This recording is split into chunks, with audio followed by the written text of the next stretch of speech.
कहाँ गई थी? मार्केट गई थी। वहां से कितने बजे निकली?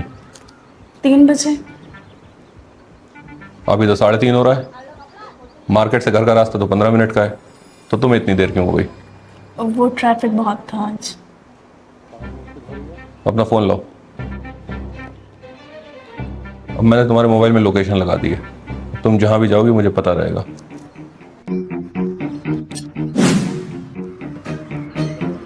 इधर आओ।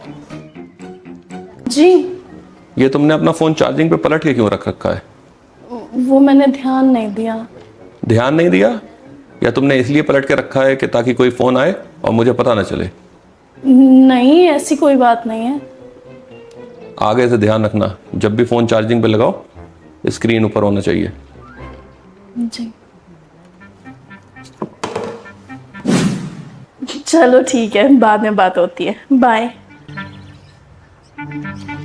जी। किससे बात कर रहे हैं? वो मेरी दोस्त आलिया है, उससे। नंबर बताओ उसका। 445554। ट्रू कॉलर पे तो साजिद नाम लिख के आ रहा है। साजिद उसके भाई का नाम है, तो शायद साजिद के ही नाम से सेव हो ट्रू कॉलर पे। देखो सनी, ये मर्दों की इज्जत का सवाल है, तुम्हें औरत से दबने की बिल्कुल जरूरत नहीं है। क्या है? वो आपके साइन कराने थे। कैसे साइन? मैं बैंक में एक नया अकाउंट खुलवा रही हूँ, तो आपके सिग्नेचर की जरूरत थी। हाँ सनी, तो मैं क्या कह रहा था? पढ़ क्या? तो लीजिए एक बार। पेपर देख के पता चलता है काहे के पेपर है। और वैसे भी मैंने तुम्हारे इतने पर काट रखे हैं, तुम उड़ने लायक नहीं बची हो। एक पीछे भी करना। तो सनी, मैं कह रहा था कि अगर आज तुम अपनी औरत से हार गए तो जिंदगी भर वो औरत तुम पर हावी रहेगी, समझ गए? अरे यार, तुम लोग को औरतों को मैनेज ही नहीं करना आता है, इतना आसान होता है। कहाँ जा रही हो? मैं नहीं जा रही हूँ, दरअसल आप जा रहे हैं। मैं जा रहा हूँ? तुम पागल हो गई? दिमाग तो ठीक है तुम्हारा? आपको याद है उस दिन मैंने आपसे बैंक के पेपरों पे साइन करवाए थे? हाँ। वो बैंक के पेपर नहीं थे, दरअसल मैंने ये घर अपने नाम करवा लिया है आपसे। क्या? हाँ, आप निकलिए यहाँ से। ऐसा मत करो मेरी जान। तुम तो बहुत प्यारी हो, मुझे घर से ना निकालो। अच्छा, तो फिर ठीक है, अगर इस घर में रहना है तो आपको झाड़ू, पोछा, बर्तन, कपड़े सब करना पड़ेगा, क्योंकि मैं नौकरों को तो वैसे भी हटा रही हूँ। कर लूंगा, कर लूंगा। चलिए शुरू हो जाइए फिर।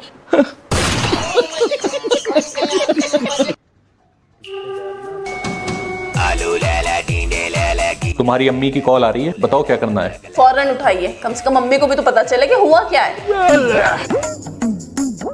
हेलो। दामाद साहब, कहाँ चले गए? फंक्शन में नजर नहीं आ रहे हो। अब हम लोग घर पर आ गए। घर पर? कोई बात हुई क्या? नहीं, बात क्या होगी?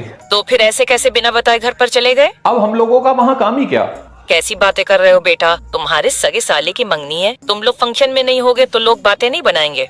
काश मम्मी, जितनी आपको लोगों की फिक्र है उतनी अपने बड़े दामाद की फिक्र होती है। बेटा, फिक्र है तभी तो फोन करके पूछ रही हूँ, और घर के फंक्शन में बेटी दामाद ना हो ऐसा कैसे हो सकता है? अरे उस फंक्शन में आपके बाकी के दामाद तो मौजूद हैं, तो मेरी क्या जरूरत? मैं कोई स्पेशल थोड़ी हूँ। बेटा, माना बाकी के दामाद हैं, पर तुम्हारी बात अलग है, तुम हमारे घर के सबसे बड़े दामाद हो। अब देखिए, मेरा मुंह ना खुलवाइए। आदमी जिंदगी में कुछ बने ना बने, लेकिन किसी के घर का बड़ा दामाद ना बने। इस साले की, मतलब आपके बेटे की मंगनी की तैयारी अंडरवियर से लेके शेरवानी तक मैंने कराई है। बावर्ची, लॉन, खाना, सब कामों का ठेका मैंने अपने ऊपर लिया। 2 बार लड़की वालों की कॉल मेरे पास ये पूछने के लिए आई कि लड़का कैसा है। अपनी जिम्मेदारी पर मैंने ये रिश्ता इसका तय करवाया, वरना इसके मुंह को ये लड़की नहीं थी। उस सब के बावजूद आज ये फंक्शन में अपने ससुराल वाले, जो कि अभी इसके हुए भी नहीं है ढंग से, उनके पीछे दुम दबाए घूम रहा है। मैं तो जैसे मिस्टर इंडिया हूं, इसे दिखाई नहीं दे रहा हूं। और उसके बाद ये चुन चुन के अपने एक एक ससुराल वाले को नाश्ते के लिए पूछता है, और आखिर में गलती से इसकी निगाह मेरे ऊपर पड़ जाती है, गलती से।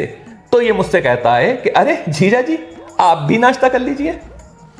आप नाश्ता कर लीजिए नहीं, आप भी नाश्ता कर लीजिए। अरे मैं कोई गिरा पड़ा हूं? मेरी नाश्ते पर राल टपक रही है। इतनी बेइज्जती हुई है मेरी आज मेहमानों के सामने, और इस सब के बाद भी आपको लगता है कि मैं इसके फंक्शन में शरीक होऊंगा? तौबा कीजिए। अरे बेटा, मैं खुद इस लड़के से परेशान हूँ। घोड़ा हो गया है, लेकिन अभी तक इसको इतना तमीज नहीं है कि घर के बड़े दामाद की इज्जत कैसे करते हैं। इसकी तरफ से मैं माफी मांगती हूँ। अब आप माफी ना मांगिए, आप तो मेरी माँ जैसी हैं और आपकी कोई गलती थोड़ी है। मैं तो बस जो हुआ वो बता रहा हूँ आपको। अच्छा बेटा, गुस्सा थूको। और वैसे भी तुम लोग फंक्शन से बिना खाना खाए चले गए हो। ये बताओ, तुम लोगों के लिए खाना भेज दूँ? मंगा लो मंगा लो। हाँ, आप खाना भेज दीजिए। अब खाने से कोई दुश्मनी थोड़ी है मेरी। गाजर का हलवा। हाँ, अच्छा वो गाजर का हलवा थोड़ा ज्यादा भेज दीजिएगा। ठीक है बेटा। और सुनिए, जब इसकी शादी होगी तो सबसे देर में मैं पहुंचूंगा। सही है, इसे तभी अकल आएगी। ठीक है। बाबू गाड़ी खराब हो गई है। दोस्त देख रहा है। अब गाड़ी से उतरा है।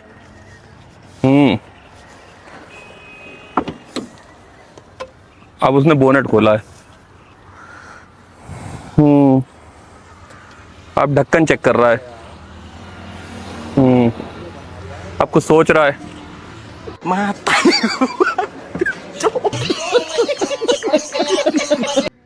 आखिर इसमें कौन सी बड़ी बात है? और इस वक्त में अगर हम लोग काम नहीं आएंगे तो फिर कौन काम आएगा? आखिर पड़ोसी पड़ोसी के काम आता है। आप 1 मिनट होल्ड करिए, मैं ज़रा इनसे पूछ कर बताती हूँ। पड़ोसन का फ़ोन आया है। एक इमरजेंसी हो गई है। क्या हुआ? पड़ोसन की मम्मी की अचानक से बहुत तबीयत खराब हो गई है। तो क्या आप उसको उसकी मम्मी के घर छोड़ आएंगे? ये फंस गया। बताइए। नहीं।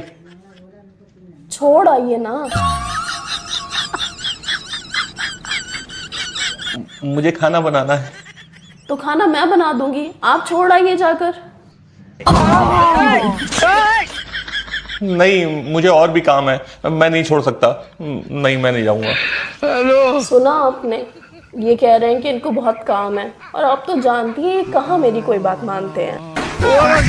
आप एक काम करिए, कैब बुक करके चली जाइए। बाय। कायदे में रहोगे तो फायदे में रहोगे। अब जाओ, रोटी बनाओ जाकर।